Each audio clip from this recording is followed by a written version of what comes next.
जैसे कि मान लो I am not the only one who is just having these kind of conversation with these kind of people who doesn't have their goals और something. मतलब ऐसे English नहीं बोलनी है, इतनी तेज तेज बोलोगे ना फिर 1 मिनट आपको बहुत ज्यादा लगेगा। आप बोलो तो मेन सीन क्या है कि भाई 9 में से 8 लाना बहुत मुश्किल है, बट 12 में से 8 या 9 लाना भाई बहुत आसान है, कोई इतनी बड़ी बात नहीं है। तो सबसे पहले पास तो हम यही हो गए हैं, कैसे स्टार्ट करनी है अपना, और फर्स्ट पैराग्राफ में क्या लिखना है, सेकंड में क्या लिखना है, कैसे बात करनी है, और बात करते समय किन किन चीजों को कौन से जो मेन वर्ड्स होते हैं ना जो यूज करोगे थोड़े अच्छे लगोगे, वो वर्ड्स भी बताऊंगा। और अगर आपको पास होना है भाई, ये एग्जाम अगर आप देने वाले हो और अगर आपको पास होना है तो भाई की चौड़ा है, मैं आपको गारंटी देता हूँ, गारंटी तो नहीं बट मैं कह रहा हूँ कि अगर आप ये वीडियो पूरी देख लोगे ना तो भाई मैं सच्चे दिल से दुआ करूंगा आप पास हो जाओगे, ठीक है। तो ये वीडियो एंड तक देखना। So hey people, what's up? Welcome and welcome back to my channel. I hope you all doing well. So भाई आप टाइटल देख चुके होंगे तो मुझे बताने की जरूरत नहीं है।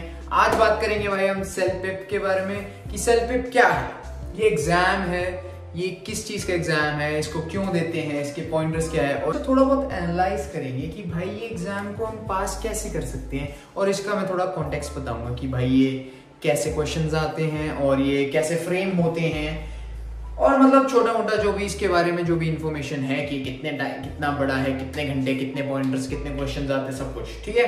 तो ये व्लॉग भाई स्टार्ट करते हैं। एक चीज बताता हूँ, ये सेम वीडियो मैं भाई तीसरी बार बना रहा हूँ, कॉज पहली बार मैं कैफे में बैठा था, वहां पे बना रहा था, और वहां पे भाई फ्रस्ट्रेशन लेवल मेरा ट्रिगर हो गया, कॉज बार बार बंदे आई जा रहे थे और बोले जा रहे थे कुछ तेज तेज जो भी है, एंड मैं भूल जाता हूँ, आपको पता है मेरे को भूलने की बीमारी है, तो मैं भाई भूल गया। और जैसे कि आपको अगर नहीं पता हो, मैं स्क्रिप्ट नहीं लिखता किसी भी ब्लॉग में, कोई भी स्क्रिप्ट नहीं लिखता मैं मेरे जो दिमाग में आता है मैं बोल देता हूँ। सो यार इसलिए मैं भूल रहा था, बार बार वो बोल रहे थे, डिस्ट्रैक्शन हो रही थी। सेकेंड टाइम मैं यहाँ पे आ गया और मैं बैक कैमरा से बना रहा था और मैं पूरा आधा घंटा बोल दिया मैंने, एंड गेस व्हाट, मेरे फोन की बैटरी खत्म हो गई थी और आधे में वो बंद हो गया।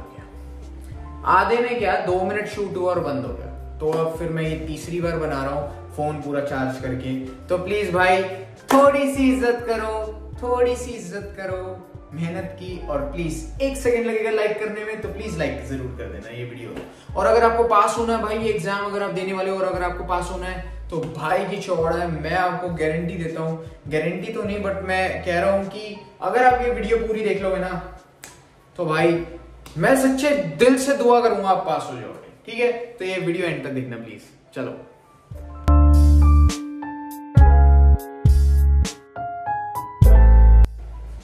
सो भाई पहले बात करते हैं सेल्फ पिप की, कि सेल्फ पिप होता क्या है, इसकी फुल फॉर्म क्या है। मैंने बड़ी मुश्किल से याद करी है, तो मैं आपके सामने आज प्रेजेंट करना चाहता हूँ जो मैंने इतनी मेहनत करी है। सो इसकी फुल फॉर्म है Canada English language proficiency index programme, जो कि घंटा फर्क नहीं पड़ता किसी को कि इसकी फुल फॉर्म क्या है। ना ये क्वेश्चन भाई एग्जाम में आने वाला है, ना ये क्वेश्चन आपके दोस्त पूछने वाले आपसे। सो हम फर्क नहीं देंगे इसकी फुल फॉर्म पे, हम आगे बढ़ते हैं। इस एग्जाम के बारे में थोड़ी सी नॉलेज लेते हैं कि एग्जाम है क्या और इसे कौन देते हैं। पहले से बताता हूँ कि कौन क्यों देते हैं। मोस्टली बंदे जो इंडिया से आते हैं जिनको PR चाहिए होती है, मतलब PR, ठीक है, तो PR ले रहे होते हैं, तो ना ये एग्जाम ना PR लेने में बहुत हेल्प करता है। जो मैंने सुना है कि हाँ PR आसान हो जाती है थोड़ा अगर इस एग्जाम को पास कर लो या अच्छे नंबर ले आओ जो भी, ठीक है। सो सेकेंडली मैं क्यों दे रहा हूँ, मैंने आपको बताया भाई मैं रियल एस्टेट का एग्जाम दे रहा हूँ, तो भाई उसके लिए या तो बैचलर्स की डिग्री चाहिए या ये वाला पास होना चाहिए, ये वाला एग्जाम। बैचलर डिग्री हम पे है नहीं, तो भाई हम इसकी तैयारी कर रहे हैं। 2 हफ्ते बाद की मैंने डेट ली है, मैं आपको एग्जाम दिखाऊंगा, अगर हो सके तो पूरा व्लॉग बनाऊंगा, और मैं ये जरूर बताऊंगा आपको कि मेरे कितने मार्क्स आए, ठीक है। इसका रिजल्ट भी जल्दी आ जाता है, तो मैं आपको ये जरूर बताऊंगा कि इस पे कितने मार्क्स आए, चाहे मेरा 1 ही मार्क आया हो, बट मैं आपको जरूर दिखाऊंगा कि मेरे कितने मार्क्स आए, ठीक है। तो उसके लिए भी स्टे ट्यून्ड। तो भाई पहले हम इसको समझ लेते हैं, ये भाई IELTS से डिफरेंट क्यों होता है, काफी पॉइंट्स है, ठीक है। फर्स्ट पॉइंट ये है भाई कि IELTS में 9 बैंड्स होते हैं, मतलब हाईएस्ट आप 9 स्कोर कर सकते हो, इसमें हाईएस्ट आप 12 स्कोर कर सकते हो। तो मतलब जैसे कि जिनको पता है उन्होंने IELTS दिया होगा, तो 9 में से 8 लाना भाई बहुत टफ है। इतनी इंग्लिश तो अपने को आती नहीं ना भाई, अपने भाईचारे में या जो भी अपने भाई बंधु आ रहे हैं जो इंडिया से आ रहे हैं, उनको इतनी इंग्लिश तो नहीं आती कि भाई 9 में से 8 ले आए, वैसे मेरी मम्मी की 8 आए थे और पापा के 7.5, बट डजंट मैटर, छोड़ो। तो मेन सीन क्या है कि भाई 9 में से 8 लाना बहुत मुश्किल है, बट 12 में से 8 या 9 लाना भाई बहुत आसान है, कोई इतनी बड़ी बात नहीं है। तो सबसे पहले पास तो हम यही हो गए हैं। तो भाई सबसे पहले हम पास यही हो चुके हैं कि 7-8 तो भाई आराम से आ जाएंगे। जिसको इंग्लिश अभी 1-2-3 महीने हुए हैं ना बोलते हुए, उसके ही आ जाएंगे मेरे हिसाब से 7-8, इतना आसान है। तो भाई जब तक तुम्हें 11 या 12 में से 12 नहीं लाना, तब तक हम भाई सेट हैं। 12 में से 7-8-9 ले आओ, काफी है। मेरे को 7 लाने ही लाने मैंडेटरी है, उससे ऊपर मेरे जहां तक मुझे कॉन्फिडेंस है भाई 9 या 10 तो आ जाएगा। अरे यार भरोसा रखो अपने भाई की इंग्लिश पे, ठीक है। मैं बहुत अच्छी इंग्लिश बोलता हूँ, मैं तुम्हारे सामने बोलता नहीं क्योंकि भाई फिर भाईचारा अपना। तो अब सीन क्या है कि भाई ये आउट ऑफ 12 है, पहली चीज ये हो गई। सेकंड चीज क्या होती है कि जैसे आइल्स में क्या होता है कि ना, जैसे स्पीकिंग, राइटिंग, लिसनिंग और रीडिंग होती है।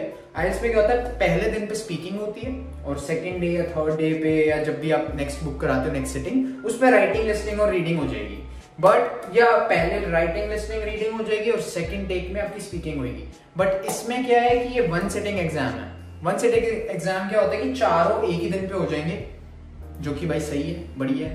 एक टेस्ट पहले एक बुक करवाओ, फिर उसको 3 दो, फिर उसके बाद दूसरा टेस्ट बुक कराओ, फिर स्पीकिंग अलग से दो, फिर उतना ही लेट आएगा, उसके 1-2 हफ्ते लग जाते हैं आने में उसका जो भी रिजल्ट है। तो मतलब बहुत टाइम लग जाता है। इसके हिसाब से ये अच्छा है कि एक ही दिन पे सारा हो जाएगा।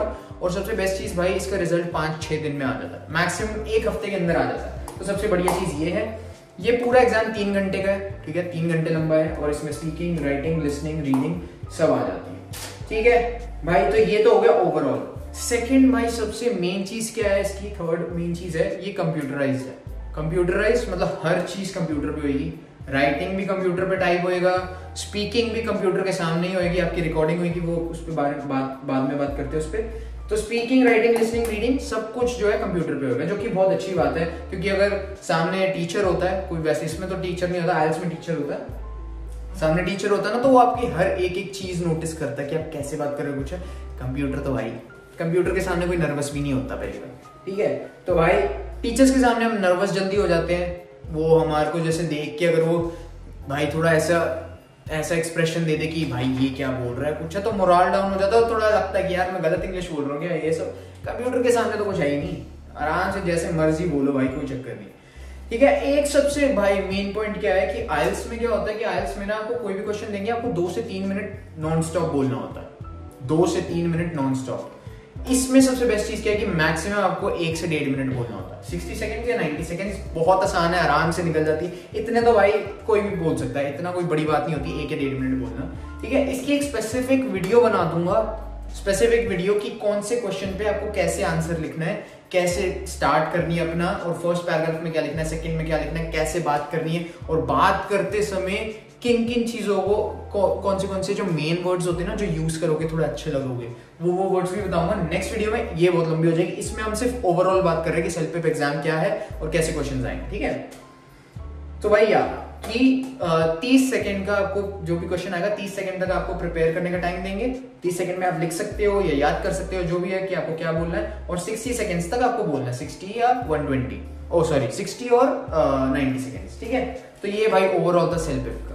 तो भाई अब बात करते हैं कि कैसे क्वेश्चंस आते हैं और क्या भाई कॉन्टेक्स्ट है, कैसे मतलब अब बात करते हैं कैसे क्वेश्चंस आ सकते हैं, ठीक है। चलो तो भाई पहले बात कर लेते हैं रीडिंग की, क्योंकि रीडिंग सबसे इजी होता है, रीडिंग लिसनिंग सबसे इजी में आते हैं, इसमें ज्यादातर बंदे पास होते हैं। तो पहले रीडिंग और लिसनिंग में से रीडिंग की बात करते हैं। पहले रीडिंग में क्या होगा, आपको एक पैसेज आ जाएगा, आपको उस पैसेज को आपको देखना है, पढ़ना है, और उसमें से आपको क्वेश्चन देंगे, जो कि हमारे इंडिया में भाई नॉर्मल सी बात है। इंडिया हमारे इंग्लिश टेस्ट में भी होता नहीं था, पैसेज वैसेज आता है, तो बहुत इजी था, उसमें हमेशा हमारे फुल आते थे।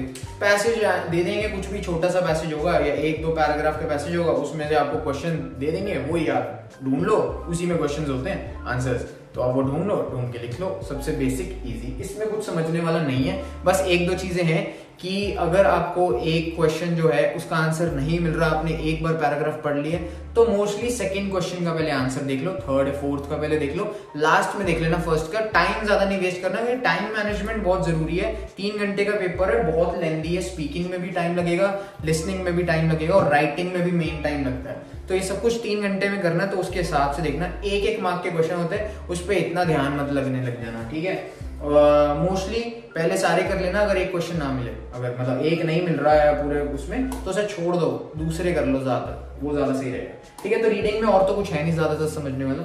लिसनिंग का क्या होता है भाई, लिसनिंग में आपके पास आते हैं, जैसे आपके पास एक कॉन्वर्सेशन, वो कंप्यूटर पे आपके पास एक कॉन्वर्सेशन आएगी, उस कॉन्वर्सेशन में वो आपस में एक लड़का लड़की बात कर रहे होंगे, बस ड्राइवर और एक स्टूडेंट बात कर रहा होगा, या कोई भी, ठीक है, कोई भी आपस में बात कर रहा होगा, 1-1.5 मिनट की कॉन्वर्सेशन होगी, और भाई उसके रिगार्डिंग आपको पहले वो सुनाएंगे, फिर सेकंड स्लाइड पे आपके उसके पास क्वेश्चन आ जाएंगे, तो उसके आंसर्स आपको एमसीक्यूज ही हैं, कोई राइटिंग कुछ भी नहीं है, ठीक है। तो वो आपको वो कॉन्वर्सेशन पे बेस्ड क्वेश्चंस के आंसर देने हैं। सबसे बेस्ट चीज इसका हैक बताता हूँ, जैसे ही वो बोल रहे हो पेन और पेपर लो, और जो आपको लगता है ना कि बहुत मतलब मेन बात बोली है इसने, वो लिख लो।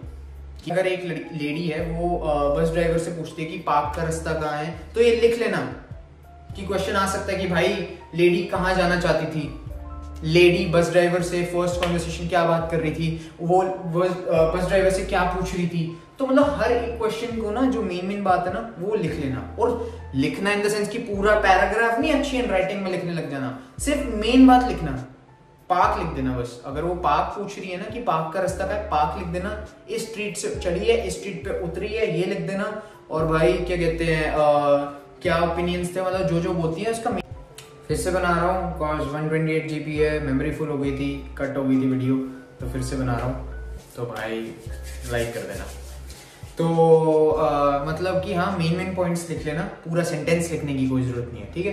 तो बस यही होगा लिसनिंग में, आपके 3 या 4 वो आएंगे स्टेजेस, जिसमें 1-1.5 मिनट की, पहले 1 मिनट की बात होगी 30 सेकेंड्स की, फिर 1 मिनट की, फिर 1.5 मिनट की, फिर 2 मिनट की, ऐसे 3-4 पैसेज आएंगे, मतलब 3-4 स्टेजेस आएंगे। तो जो भी बस वो बोले एग्जैक्ट डिट्टो, बस मेन पॉइंट लिख लेना और फिर उसका आंसर दे देना। तो ये दोनों भाई मोस्टली इजी हैं, इसमें ज्यादातर बंदे नहीं होते फिर, ठीक है। सो भाई अब सेकंड मेन पे आ जाते हैं, जो थोड़ा सा डिफिकल्ट है, जो कि है भाई राइटिंग। राइटिंग में क्या करना है आपको भाई, राइटिंग में 2 ही चीजें आएंगी मोस्टली, या तो आएगा भाई एक ईमेल लिखो, या तो एक आएगा भाई लेटर लिखो, ठीक है। जिसको भी क्वेश्चन आ जाएगा कि दोस्त को लेटर लिखो, उसको ईमेल लिख दो, अपने प्रिंसिपल को ईमेल लिखो कि मैं फेल हुआ हूँ, प्लीज मुझे पास कर दो, ब्ला ब्ला ब्ला, कुछ भी। तो आपको बस वो लेटर और ईमेल लिखना सीखना है। उसका मैं आपको वो तो बताऊंगा नहीं कि क्या लेटर कैसे लिखते हैं और वो कैसे लिखते हैं, वो आप गूगल कर लेना या यूट्यूब पे देख लेना, ठीक है। सो बस लेटर और राइटिंग में बस ये, आप अपनी वोकैबुलरी देखो, ग्रामर देखो, और दैट्स इट। वोकैबुलरी और ग्रामर, और बस वो आपको बता देंगे कि पैराग्राफ 1 में क्या लिखना है, सेकंड में क्या लिखना है, थर्ड में क्या लिखना है, और बस 3-4-10 बार ही लिखो अलग अलग टॉपिक्स पे, और आप मोस्टली टाइम रेडी हो, ठीक है। तो राइटिंग में इतनी कोई बड़ी बात नहीं है, बस वोकैब और थोड़ा उस पर देख लेना, ग्रामर पे, ठीक है। अब आते हैं भाई मेन चीज स्पीकिंग पे, जिसपे ज्यादातर बंदे फेल होते हैं, ठीक है, क्योंकि भाई वो नर्वस हो जाते हैं, उनको इंग्लिश बोली नहीं जाती, अब वो ये सोचते हैं कि 1-1.5 मिनट क्या बोले, ठीक है। तो डंकी मोस्टली बंदों ने देखी होगी, तो भाई जिन्होंने देखी है वैसी वाली इंग्लिश मत बोलना, फेल हो जाओगे, ठीक है। तो अब जो मैं बोल रहा हूँ वो सुन लो, जैसे क्वेश्चंस आएंगे वो क्वेश्चंस बता रहा हूँ, कौन से क्वेश्चंस आएंगे, और उस पर ध्यान दो और उस पर प्रैक्टिस करो, तो मोस्ट प्रॉब्ली आपका पास होने के चांसेस बहुत ज्यादा बढ़ जाएंगे। एंड में एक टिप दूंगा स्पीकिंग पे, कि अगर वो टिप आप मतलब, तो एंड में एक स्पीकिंग की टिप दूंगा जिससे भाई आपका पास होने के चांसेस जरूर बढ़ जाएंगे, एंड इंग्लिश भी थोड़ी इंप्रूव हो जाएगी, ठीक है। चलो अब पहले स्पीकिंग की बात कर लेते हैं। सो फर्स्ट ऑफ ऑल भाई स्पीकिंग में आते हैं 5, ठीक है, 5 क्वेश्चंस, हाँ 5 क्वेश्चंस आते हैं, ठीक है, उसी के बेसिस पे आते हैं। तो फर्स्ट होता है भाई अपना एडवाइस देना, ठीक है, एडवाइस। उसमें आपका क्वेश्चन आ सकता है कि जैसे अगर आपका जो दोस्त है वो यूनिवर्सिटी जाए या ना जाए, वो मतलब कंफ्यूज है, तो आप अपनी एडवाइस दो उसे कि भाई तू क्यों जाए यूनिवर्सिटी, डिग्री ले, जॉब करे, जो भी, या क्यों मत जाए यूनिवर्सिटी की भाई तू पागल है, तुझे डिग्री लेके जॉब करनी है, बिजनेस करते हैं साथ में, तुझे डिग्री की जरूरत नहीं है। कुछ भी आप अपना एडवाइस, अपना ओपिनियन जो भी है वो आप दे सकते हो उसे, और आप बोल सकते हो फ्रीली, कोई बड़ी बात नहीं। एक मेन पॉइंट बताता हूँ भाई जिससे आपको एक क्लैरिटी मिलेगी। मोस्टली वो जो हमारी चेकिंग करेगा इन्विजिलेटर, मतलब वो जो टीचर होगा जो हमारी चेकिंग करेगा भाई, उससे तुम्हारे ओपिनियन से घंटा फर्क नहीं पड़ता। आंसर गलत हो सही हो घंटा फर्क नहीं पड़ता। वो सिर्फ तुम्हारी इंग्लिश देखना चाह रहे हैं कि तुम कैसे बोल रहे हो, कितना अटक रहे हो, कहाँ पे अटक रहे हो, कहाँ पे सोचे जा रहे हो, बीच में भूल गए, रुक रहे हो नहीं रुक रहे, फ्लुएंटली बोल रहे हो। वो सिर्फ एक इंग्लिश का पेपर है, ओपिनियंस का पेपर नहीं है। आप चाहे रेसिस्ट हो, आप चाहे हिपोक्रेट हो, कुछ मर्जी हो, उन्हें घंटा फर्क नहीं पड़ता आप कौन हो, उन्हें सिर्फ आपकी इंग्लिश पे आपको जज करना है, ठीक है। तो अपनी इंग्लिश अच्छी रखो और कुछ भी जवाब दो। अब गाने मत लग जाना, बट जवाब कुछ भी दो, उसमें से एडवाइस जैसी मर्जी देनी है एडवाइस दे दो। वो आपको ये नहीं कहेगा भाई तू ये एडवाइस क्यों दे रहा, अबे मेरी मर्जी बहस किया, मेरा दोस्त, मैं जो मर्जी एडवाइस दूं, तू कौन है, तू बस इंग्लिश जज कर। तो बस यही सीन है भाई, यही सिनेरियो होगा, ये बोल मत देना, तो यही सिनेरियो होगा भाई। तो अपनी इंग्लिश पे ध्यान दो और ओपिनियंस मैटर नहीं करते, जो मर्जी बोलना बोलो, ठीक है। फर्स्ट चीज होगी भाई एडवाइस देना, ठीक है। अब भाई सेकंड टॉपिक पे आते हैं। सेकंड टॉपिक है भाई अपना पर्सनल एक्सपीरियंस। पर्सनल एक्सपीरियंस जैसे कि क्वेश्चन आ सकता है कि एग्जाम्पल कि मेरा दोस्त बाल लंबे करने की सोच रहा है, ठीक है। तो मेरा पर्सनल एक्सपीरियंस, मेरे बाल लंबे तो मुझे पता है भाई इनकी मेंटेनेंस क्या है, इनका दिमाग खराब बार बार आंखों पे आते रहते हैं। अब मैं ऐसे कर सकता हूँ, बट फिर मैं प्रोडक्ट्स, जब मैं कहीं जा रहा होता हूँ ना तभी प्रोडक्ट्स करके बाल सेट करता हूँ। अभी तो मेरे नॉर्मल है, मतलब मैं ऐसे ही रखता हूँ, मोस्टली मेसी और फ्रिंज रखता हूँ। ऐसी नहीं कि मेरी हेयर लाइन कोई खराब है या कुछ, हेयर लाइन खराब नहीं है मेरी, ठीक है, हेयर लाइन बेसिक है, बट ये बिल्कुल लो मेंटेनेंस टाइप है कि मैं बस फ्लो है मेरे बालों का। तो अभी मैं बालों की बात नहीं कर रहा, ठीक है। तो भाई सीन ये है कि भाई अब जैसे मैं बाल लंबे कर रहा हूँ तो मैं उसे एडवाइस दे सकता हूँ अपने पर्सनल उससे। सो मेरे बाल लंबे है तो भाई मैं उसे एडवाइस दे सकता हूँ अपने पर्सनल एक्सपीरियंस से कि भाई तू कौन से प्रोडक्ट यूज कर सकता है। थोड़ा हार्ड हो जाएगा इसको सेट करना, ब्लो ड्राई करना, और बड़ा टाइम लगेगा। कंडीशनर, शैम्पूज बहुत ज्यादा लगेंगे, बहुत टाइम लगेगा, और बाल सेट होने में भी बड़ा टाइम लगता है कुछ है। तो वो मैं अपने पर्सनल एक्सपीरियंस से कुछ भी बोल सकता हूँ। तो ऐसा कोई भी टॉपिक क्वेश्चन आ जाएगा पर्सनल एक्सपीरियंस पे कि आपको उसे कुछ सजेस्ट करना है। जैसे कि मान लो मेरा दोस्त है, वो घर ले रहा है, घर लेने की सोच रहा है और मेरे पास घर है, तो मैं अपने पर्सनल एक्सपीरियंस से बता रहा हूँ कि मॉर्गेज पेमेंट बहुत खतरनाक होती है, ये है, तुझे घर लेना चाहिए नहीं लेना चाहिए, या जो भी, ठीक है। तो उस पर आप अपना बोल सकते हो। ये जो भी टॉपिक्स बता रहा हूँ ये आएंगे ही आएंगे, टॉपिक्स आएंगे, क्वेश्चन सिमिलर नहीं आएंगे। क्वेश्चन ऐसे आ सकते हैं, टॉपिक्स ये हैं, एडवाइस वाला आता ही आता है, और ये पर्सनल एक्सपीरियंस भी आएगा, और होता है एक पिक्चर डिस्क्रिप्शन।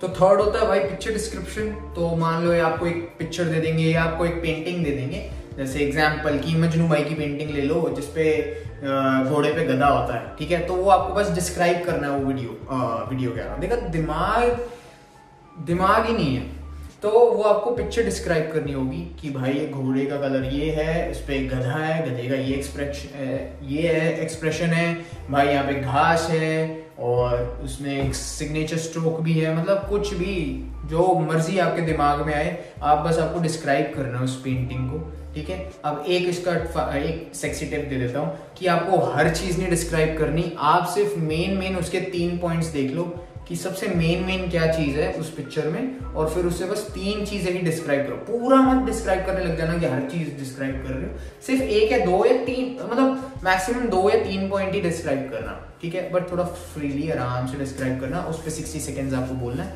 तो आप 3 या 4 पॉइंट्स आप बस डिस्क्राइब कर सकते हो उसे, ठीक है। एंड भाई ये पिक्चर डिस्क्रिप्शन तो बहुत इजी है, इतनी कोई बड़ी बात नहीं, सामने ही है, बस आपको बोलना है, 2-3 चीजें देख लेना और बोल देना, ठीक है। चौथा होता है अपना फोर्थ होता है भाई आपका ऑप्शन, ठीक है। फोर्थ होता है ऑप्शन। जैसे कि मान लो आपके क्वेश्चन आएगा कि पेरेंट्स एक घर ले रहे हैं, ठीक है, तो आप बताओ, तो 2 घर दिखा देंगे आपको, ये टाउन हाउस है, ये डिटैच्ड हाउस है, ये बहुत बड़ा है, ये छोटा है, और इसके नीचे लिखा होगा कि ये इतने का है, इतना स्क्वायर फुट है, और इतना बड़ा है, और मतलब डाउनटाउन में है, ये भाई व्हाइट रॉक में है, कुछ भी बोल देंगे वो, ठीक है। नीचे डिस्क्रिप्शन होगी और 2 घर होंगे, उनमें से आपको कुछ चूज करना है और उस पर बोलना है, ठीक है, 60 सेकेंड या 80 सेकेंड 90 सेकेंड, इन दोनों में से कोई भी घर पे बोलना है। तो आप चूज कर सकते हो कि पापा मेरे को ये वाला घर चाहिए क्योंकि इस वाले घर में मेरी जीएफ को ये घर पसंद है। कुछ भी, मैं कह रहा हूँ आंसर मैटर नहीं करते, बस वो ये मैटर करता है आप इंग्लिश कैसी बोल रहे हो। ठीक है, आपका एक्सेंट अच्छा है, इंग्लिश अच्छी बोल रहे हो, फ्लुएंटली बोल रहे हो, तो अगर आप कुछ भी बोल रहे हो वो जस्टिफाइड, कोई प्रॉब्लम नहीं। तो बोल दो हाँ भाई मेरे को बड़ा घर चाहिए, मैं अपने दोस्तों के साथ पार्टीज करना चाहता हूँ, यहाँ पे पार्टीज थ्रो करूंगा, बेसमेंट जो है हम भाई रेंट पे दे देंगे तो मॉर्गेज आदि हो जाएगी, कुछ भी बोल सकते हो आप। और आप डिफरेंस कर देना कि भाई ये तो छोटा है, इतने पैसों में बस इतना ही आ रहा है, ये देखो 3-4 हज़ार स्क्वायर फुट का है, ये जो सस्ता लग रहा है भाई, और इसके रेट्स बहुत ज़्यादा बढ़ जाएंगे, टाउन हाउस के रेट इतने नहीं बढ़ते, तो वो आप डिस्क्राइब कर सकते हो। ठीक है, लास्ट जो ऑप्शन है भाई अपना, लास्ट ऑप्शन है भाई सबसे खतरनाक, वो है भाई डिफिकल्ट ऑप्शन। डिफिकल्ट ऑप्शन आएगा, कुछ डिफिकल्ट सिचुएशन आएगी, उसमें क्या आएंगे, जैसे कि एग्जाम्पल आपको दूं, कैसे एग्जाम्पल दूं, तो मान लो जैसे कि मेरी जीएफ है, ठीक है, और जीएफ को मेरा बेस्ट फ्रेंड नहीं पसंद और बेस्ट फ्रेंड को मेरी जीएफ नहीं पसंद, तो मतलब आज जीएफ बोल देती है कि भाई आज तो भाई डिसाइड कर कि बेस्ट क्या, मैं या मेरा बेस्ट, मतलब या तो ये एग्जाम्पल ले ले क्रिश, या तो क्रिश या तो मैं। तो अब वो डिफिकल्ट सिचुएशन आ चुकी है, अब आपको उनमें से कोई एक चूज करना और उस पर बोलना है। ठीक है, तो ऐसे कोई भी क्वेश्चन आ सकता है, कुछ भी, कि आपकी गर्लफ्रेंड बोलती है कि या तो मुझे चूज कर ले या तो मेरा दोस्त, या आपके दोस्त की किसी से लड़ाई होगी और वो बोलता है अगर तू मेरे से बात करेगा तो उससे बात मत करियो, वो अगर उससे करेगा तो मेरे पास मत आइयो, ये वो जो भी। तो आपको डिफिकल्ट सिचुएशन जो होती है वो आती है एंड उस पर आपको बोलना पड़ता है, बस कुछ भी नहीं है। और यही पूरा भाई सेल्फ हेल्प का कॉन्टेक्स्ट था, ऐसे क्वेश्चन आएंगे, यही होएगा, 3 घंटे का पेपर है। और भाई लास्ट चीज मैं एक टिप बता देता हूँ स्पीकिंग में, ठीक है, जो 60 सेकेंड्स और 90 सेकेंड्स तक आपको स्पीक करना, बोलना है, मतलब स्पीक करना है, क्या होता है बोलना जो भी है। तो भाई सबसे बेस्ट चीज है कि कुछ भी बोल रहे हो ना, क्लियरली और आराम से बोलना है। तेज तेज बोलना आता हो आई नो, बट आराम से बोलो और क्लियरली बोलो, कोई दिक्कत नहीं, आराम से टाइम पास हो जाएगा। कोई ये अगर आपको लग रहा हो यार 1 मिनट तक कैसे बोलता रहूंगा, 1.5 मिनट तक कैसे बोलता हूँ, आराम से बोलने लग जाओ, आराम से, इतना नहीं कि माय नेम इज कैश, ऐसे नहीं, मतलब नॉर्मल वे में, बट थोड़ा सा क्लियर और थोड़ा सा आराम से। जैसे कि मान लो I am not the only one who is just having this kind of conversation with these kind of people who doesn't have their goals or something, मतलब ऐसे इंग्लिश नहीं बोलनी है, इतनी तेज बोलोगे ना फिर 1 मिनट आपको बहुत ज्यादा लगेगा। आप बोलो कि actually I'm not the only one who's just having these kind of conversations with these kind of people who just don't have goals and ambitions or something, मतलब ऐसे आप बोल सकते हो। तो मतलब आपका देख रहे हो पहले वाली सेंटेंस में आई गेस मैंने 3 सेकंड या 4 सेकंड में बोल दिया वो पूरा सेंटेंस, और ये वाले में ऑलमोस्ट मेरा आई गेस 10-11 सेकंड हो गए। तो मतलब आप यही ऐसी स्पीड और क्लियर में बोलोगे ना तो कि 5-10-15 सेकंड ऐसे बढ़ते जाएंगे। तो पूरा सेंटेंस बोलो बहस की आंख, और भाई 1-1.5 मिनट आराम से कर देंगे, पता भी नहीं चलेगा। ठीक है, तो भाई ये था, इसमें मैंने बेसिक बताया, बट अगर आपको डिटेल चाहिए कि कैसे पैराग्राफ लिखता हूं मैं, मेरी राइटिंग बहुत अच्छी है, राइटिंग मतलब हैंड राइटिंग नहीं, राइटिंग अच्छी है मेरी, तो भाई वोकैब और ग्रामर पे ध्यान देना। अगर आपको पर्सनल वीडियो चाहिए जिसमें डिटेल में बताऊं कि भाई ऐसे पैराग्राफ लिखो, ये ओपनिंग पैराग्राफ, क्लोजिंग पैराग्राफ, ऐसे लेटर लिखते हैं, ऐसे मूव करते हैं, और ये क्वेश्चंस आएंगे तो मैं ऐसे बोलूंगा, और जो भी मर्जी, ठीक है, तो मैं उस पर भी एक वीडियो बना दूंगा अच्छी सी डिटेल। ठीक है, सो भाई ये सीन है। सो ये वीडियो यहीं तक थी। ठीक है, अगर आप यहाँ तक आ गए तो भाई प्लीज लाइक कर देना, सब्सक्राइब कर देना, बहुत मेहनत लगती है यार एक वीडियो बनाने में। एंड आई नो कि काफी लोग जो होते हैं कि स्टार्टिंग की थोड़ी सी वीडियो देख के बंद कर देते हैं और एंड तक नहीं देखते।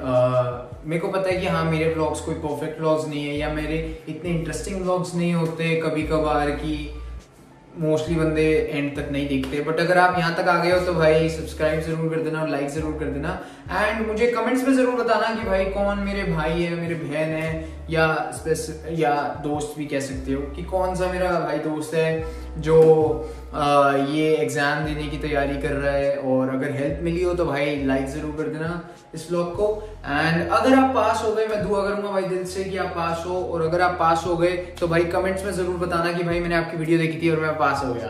ठीक है, आई नो ये कोई कमेंट नहीं आएगा, बट फिर भी चलो होप कर सकते हैं। एंड भाई आगे बहुत सारे व्लॉग्स आने वाले, ट्रैवलिंग व्लॉग्स और शॉपिंग तो क्या बोलूं मैं, बट भाई आगे बहुत सारे व्लॉग्स आने वाले हैं, तो उसके लिए भी स्टे ट्यून्ड। सो ये व्लॉग यही एंड करते हैं। ठीक है, so till then stay safe, stay blessed, चाओ।